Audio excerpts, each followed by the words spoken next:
والله نقول لكل أبناء اليمن الذين يشاهدونا عبر القنوات الفضائية، نحن هنا في اللواء 19 مع القائد العلوي ومع أفراد اللواء 19. هذا اللواء الرائع، هذا اللواء الوطني، هذا اللواء الذي هو يعني كان وسيظل شوكة في خاصرة الهمجية الحوثية. نحن هنا كشاهد عيان، وأكد لكم من وسط هذا اللواء أن أبناء هذا اللواء يرسلون رسائل شرسة قوية ضارية للعدو أن لن تمروا ولن تستمروا في بيحان، بل في كل اليمن. مع قائدهم الوطني ومع أفراد هذا اللواء الرائع نقول للجميع باسم اليمن نشكر هؤلاء الرجال الأبطال، كل أبناء اليمن رجالا ونساء يقبلون رؤوسكم أيها الرجال الأبطال، ونقول تحية لكم من كل أبناء اليمن، ونقول لكم يا أبناء اللواء 19 اليوم اليمن تنظر إليكم. الله سبحانه وتعالى قد ابتلانا بهذا البلاء الحوثي، هو بلاء الحوثي، هو داء بالهمجية، داء بالرجعية، داء بالعنف، داء بالسلالية، داء بكل ما تحمل كلمة داء من معنى. وكما أن هذا الداء قد ابتلت به اليمن، شاء الله إلا أن يأتي بكم يا رجال دواء لهذا الداء، فأنتم دواء، عزيمتكم دواء، صبركم دواء، نضالكم دواء، جهادكم دواء، وطنيتكم دواء.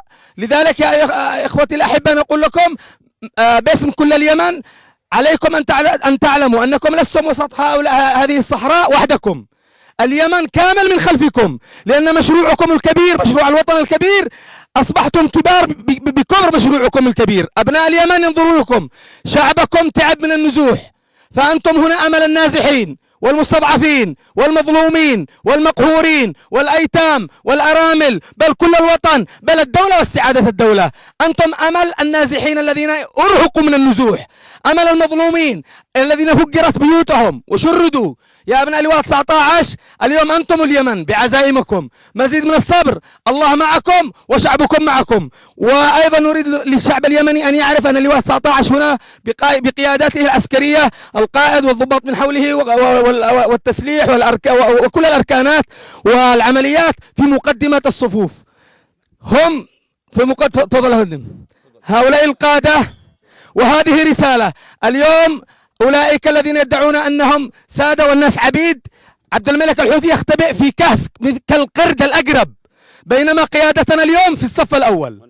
هؤلاء قيادتنا مع جنودهم في الخطوط الأمامية، يضربون بالمدفعية بأيديهم ويأتون إلى الخطوط الأمامية لأنهم أصلا قدوات لأفرادهم، بينما أنتم تختبئون كالفيران القرباء داخل الكهوف. باسم الجمهورية اليمنية نشكر هؤلاء الأبطال، وإذا أردتم أن تعرفوا معنويات هؤلاء الأبطال فانظروا إلى وجوههم، انظروا إلى أعينهم. نحن نظرنا إلى أعين كل الجنود القادة، لم نرى إلا الفخار، لم نرى في عيونهم إلا الإصرار، لم نرى في عيونهم إلا الوطنية الكبيرة.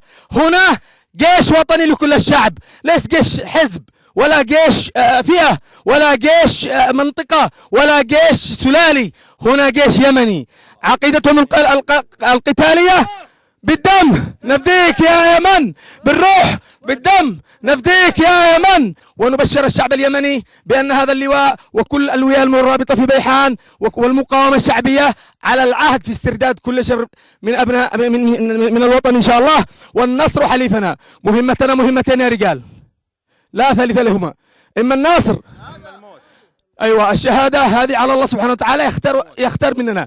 نحن أنتم مكلفين أولا بتكليف إلهي من الله سبحانه وتعالى كونكم أنتم الجيش الوطني، ثم بعد ذلك تكليف من قيادتنا السياسية بمهمتين اثنتين. هذه مهمتك، إذا اختارك الله شهيد فهذا من الله سبحانه وتعالى، أما المهمة التي وكلت إليك من شعبك، من أمتك، من قيادتك، وقبل ذلك من الله الذي يأمر بالعدل ويأمر بالمحبة لا بالكراهية، مهمتكم مهمتين لا ثالث لهما، إما الناصر أو الناصر، ولا شيء غير الناصر، لا خيار غير الناصر، الناصر أو الناصر. مهمتكم الناصر ولا بد من الناصر، وسننتصر إن شاء الله.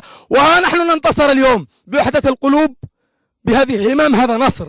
بهذه العزائم هذا نصر، وسنستمر إن شاء الله. تحية للأخ الفنان محمد الحاوري والفريق الإعلامي للقنوات الفضائية والذين أتوا إلى هذا المواقع، وباسم أيضا اللواء 19 وقائده نرحب بكل الإعلاميين الذين يأتون إلى هنا، لأن هذا اللواء وكل الألوية هنا وجيشنا الوطني، الجيش الوطني هو بيتنا الكبير، بيت كل اليمنيين. تحية لكم، السلام عليكم ورحمة الله وبركاته. السلام ورحمة الله. شكرا لك أستاذ فهد، شكرا للفندم وشكرا للقيادات جميعا.